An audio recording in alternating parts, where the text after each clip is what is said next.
Bom dia, são 8 horas e 19 minutos, quarta-feira, 24 de junho. Esta é a TV Senado, eu sou o Tiago Tibúrcio e você está assistindo agora ao Senado Agora. A Comissão de Meio Ambiente, Defesa do Consumidor, Fiscalização e Controle realiza às 9h30 da manhã a segunda audiência pública para discutir o pagamento por serviços ambientais.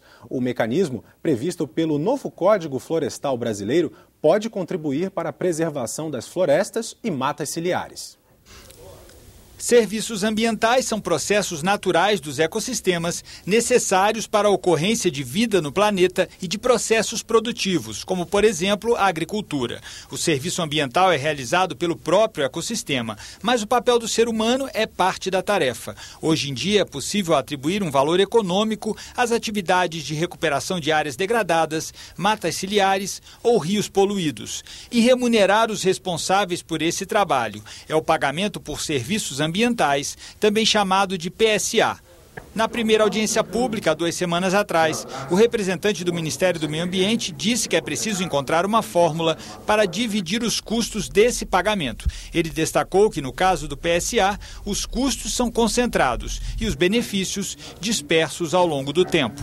Sustentabilidade é uma questão de competitividade. Nós precisamos encontrar a forma dessa conta ser repartida adequadamente entre sociedade, empresas, Estado, de forma equilibrada.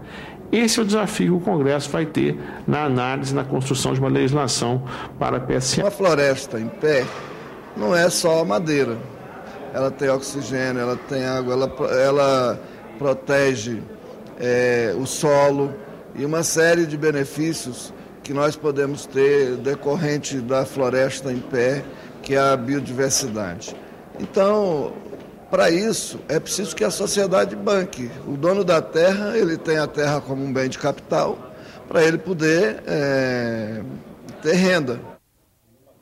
A Comissão de Direitos Humanos e Legislação Participativa realiza às 14h audiência pública interativa sobre violências motivadas por orientação sexual e identidade de gênero. Entre os convidados estão o deputado federal Paulo Pimenta, presidente da Comissão de Direitos Humanos e Minorias da Câmara, Carlos Magno Silva Fonseca, presidente da Associação Brasileira de Gays, Lésbicas, Bissexuais, Travestis e Transsexuais, e a vice-procuradora-geral da República, Ela de Castilho. O requerimento para a realização da audiência é da senadora Marta Suplicy. Vítimas de desastres naturais poderão receber uma espécie de bolsa enchente. Projeto sobre o assunto deve ser discutido logo mais na reunião da Comissão de Desenvolvimento Regional e Turismo, às 9h da manhã.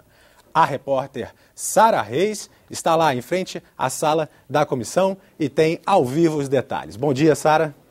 Olá, Tiago, bom dia e bom dia a você que nos assiste.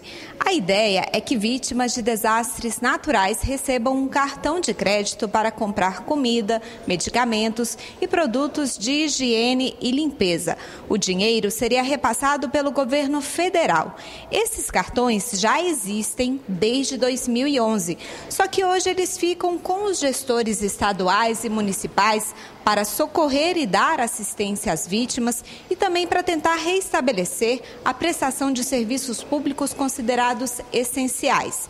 A proposta do senador Sérgio Petecão é que esses cartões também fiquem com as vítimas. Para o senador, uma forma de garantir que as famílias desabrigadas e desalojadas possam se reestruturar de forma mais rápida dos danos sofridos. O controle dos gastos e a prestação de contas continuariam sendo responsabilidade do Estado ou do município. Já o valor e a duração do benefício seriam definidos pelo Poder Executivo Federal. Segundo a ONU, o Brasil é o 6º país do mundo que mais sofre com catástrofes climáticas. Os desastres mais comuns são inundações, deslizamentos de terra e estiagem. Se for aprovada pela Comissão de Desenvolvimento Regional e Turismo, a proposta segue para a decisão final da Comissão de Assuntos Econômicos. Tiago. Obrigado, Sara, pelas suas informações e um bom trabalho.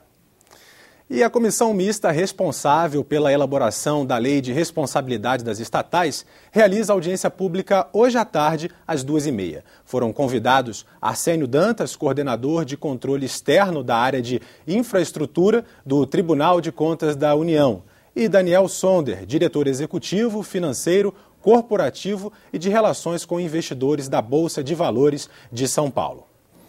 É a primeira reunião pública da comissão criada pelos presidentes do Senado e da Câmara dos Deputados e presidida pelo senador Tasso Gereissati, do PSDB do Ceará. Ela tem prazo até 10 de julho para apresentar uma proposta que regulamente dispositivos constitucionais referentes às estatais e também defina a organização geral dessas empresas e mecanismos de fiscalização pública e governança interna. No dia 16 de maio de 2012, nasceu a Comissão da Verdade. O dever do grupo era investigar violações de direitos humanos durante a ditadura militar. A TV Senado assistiu a depoimentos e procurou os envolvidos e produziu um documentário que traz aos seus telespectadores esse trabalho de mais de 2 anos em busca da verdade. A obra vai ser lançada amanhã, às 9h30, em reunião da Comissão de Direitos Humanos. Agora vamos falar sobre transplantes.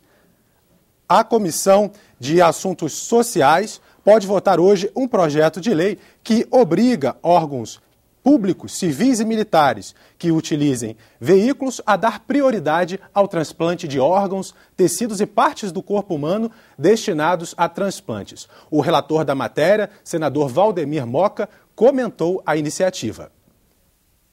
Nem sempre esse órgão que está sendo doado, ele é compatível com os que esperam esses órgãos no seu estado, na sua cidade. Então, eles precisam muitas vezes ir de um estado para o outro e precisam ir de uma maneira mais rápida possível.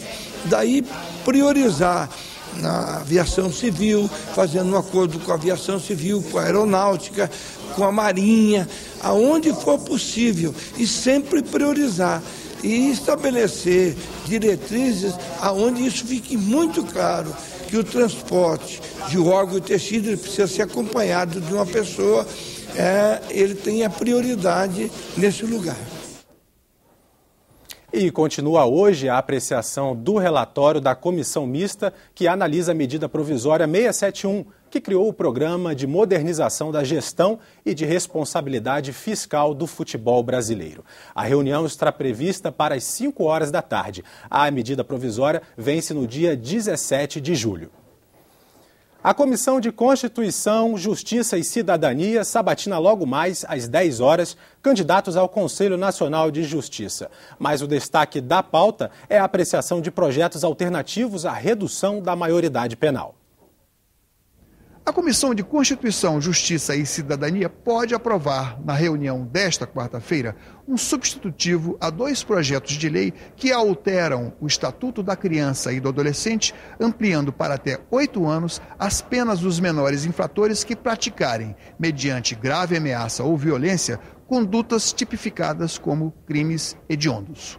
Ao mesmo tempo, eles são obrigados a estudar para concluir o ensino fundamental e o ensino médio e profissionalizante, para que ao término da pena, esses menores de 18 anos, que a sua pena é acrescido de 8 anos até 26 anos, o seu período de detenção, ele possa ter uma profissão e não ficar na mão dos traficantes. Ao mesmo tempo, estamos determinando que o adulto que utilizar em qualquer crime a figura do menor de 18 anos, o seu crime é duplicado, ou seja, passa a ser o dobro, exatamente para desestimular a utilização do jovem menor de 18 anos na consumação de vários crimes que nós temos assistido.